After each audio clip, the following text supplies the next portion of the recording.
I can't bring you with me this time. What do you mean?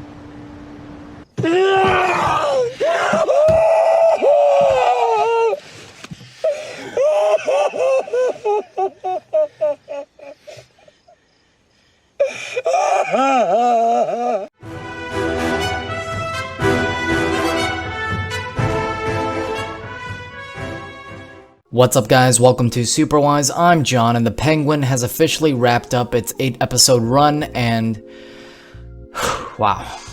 I'm still trying to recover from this phenomenal series. This is the perfect show, the perfect comic book show, and the perfect example of how to develop a spin-off. It's a genuine masterclass in world building and character exploration. It works on literally every level. The directing is top-notch, that HBO movie level budget is there, the set and costume designs are impeccable. Matt Reeves' Gotham is my favorite live-action Gotham. You think Gotham is grimy and dirty in the Batman, but we explore even further here with Crown's Point. It's effective and really hammers home the issues certain people are fighting for and trying to bring awareness to. It's really cool to see Michael Giacchino's son, Mick Giacchino, get his shot and compose the score here. He absolutely crushed it and crafted a dope Penguin theme. The performances are phenomenal and deserving of all the awards. I don't see 1 ounce of Colin Farrell, I just see Oswald Cobb. Partially due to the incredible makeup and prosthetics work by Mike Marino, but Colin demolishes this role and delivers one of the best comic book portrayals ever. The versatility and range of emotions he brings is insane. Kristen Milioti provides soft innocence and vulnerability, reminding me of Talia Shire, but then can easily switch to a strong, determined leader. She's fantastic. Deidre O'Connell was another fantastic addition. She has to portray a woman with dementia, a mother who lost her 2 boys, a mother who regrets and hates the son responsible, a mother who pretends to not know who her son really is. An incredibly layered character and a highlight, no doubt. Renzi Feliz does a great job as Vic, playing a kid who's slowly corrupted by the art of the game. His performance makes the end all the more heartbreaking, which we unfortunately are gonna have to talk about. Then we get to the story and the character work, which is phenomenal. The layers have layers and each character gets satisfying exploration. Oz is one of, if not the best comic book villain of all time. He was a terrible person from the jump, but he had some humanity. He bonded with Vic and cared for him. He loves his mother, but not for the right reasons. He's desperate for her love and approval and will not stop until he's proven to her that he's the king. He keeps her alive despite her wanting death just to prove his point. He lets Eve dress up in his mother's clothes, her dress, driving the point home that he's just sick and demented. In earlier episodes, you could sympathize with Oz and understand where he's coming from. What makes Oz compelling is that initially there was no black and white, there was gray. He gets Vic and the gang leaders to join his cause and help him get to the top, not only because he's brilliant at his manipulation, but there is objective truth to what he was saying. The Gotham City elite and upper class don't care about people like Oz. He and many are tired of being at the bottom, being neglected, and are determined to achieve change. You see Vic, who was initially soft-spoken and stuttering, into a man holding a gun, starting to take charge because he's bought into Oz's beliefs, and it's just great character work. Oz was a bad dude, but the show oddly made me root for the guy, for him to become the Penguin and celebrate with those who care about him at the top. His relationship with Vic was so sweet and I really cared about them. But as we know, you cannot become the Penguin without crossing that line. Him killing his brothers just because he was jealous surely should have done it, but him murdering Vic with his bare hands definitively made him irredeemable. It's such a sad scene. Vic found his new family and did all these things for Oz, sacrificed leaving Gotham because he bought into Oz's manipulation. He thought he found a friend and a father figure. But Oswald sees him as a weakness and a threat. He can't be emotionally compromised. He can't let anyone know of his humanity and his vulnerability. He has to uphold this idea of the untouchable king, therefore killing Vic. The quote, "I can't take you with me this time," and seeing it all slowly unfold was truly sickening to watch. Strangling Vic, he's this teenage kid so confused and he's just begging for his life. All he can do there is sit there and take it. Oswald stealing any money he had in his wallet, then chucking his ID into the river. Sacrificing any humanity he previously had. Cold, ruthless, and a true irredeemable villain past the point of no return. You love this dude because he's a villain, but man, do you equally hate him as well. We get a lot of anti-heroes in today's comic book content, so it's nice, quote-unquote nice,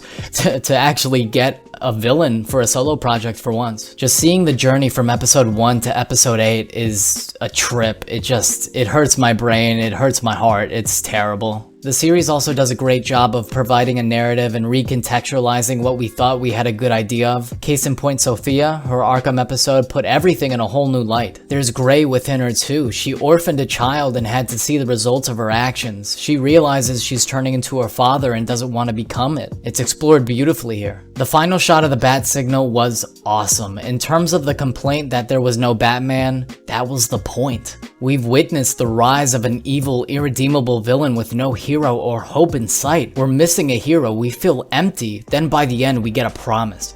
A promise that the Batman will prevail. We want Batman to show up more than ever and beat the ever-living fuck out of Oswald, a man we previously could, partially sympathize and feel for. It's straight up genius. Overall, this series is a masterpiece. It delivers on every level and provides the most amount of depth and complexity a comic book show could offer. Lauren LaFranc and Matt Reeves cook like there's no tomorrow, and I cannot wait to see what lies ahead for this universe. The show was intended to be a limited series, but there's been real talk of a Penguin Season 2. It's looking a lot more likely than I thought. While I'm not begging for another season because this season is just so perfect, you could do stuff with the Season 2. You could introduce Black Mask, which would be dope. The first season showcased a shred of Oz's humanity and heart, so I think it could be compelling to have a potential next season where we follow a Penguin who's fully embraced his ruthless, villainous persona. Whatever they end up doing, I will show up and support because this universe is peak and the people behind it care about their craft. But I am dying for the Batman Part 2. I cannot wait. I need it in my veins now. But that was the review. Tell me in the comments down below, what did you think about the Penguin Season 1? Is it the greatest comic book show ever made? Make sure to like, share, comment, and subscribe. That'll be all for me. Remember my catchphrase, guys. Fuck your mother, you dirty goddamn rat. I'm sorry, I mean stay super wise.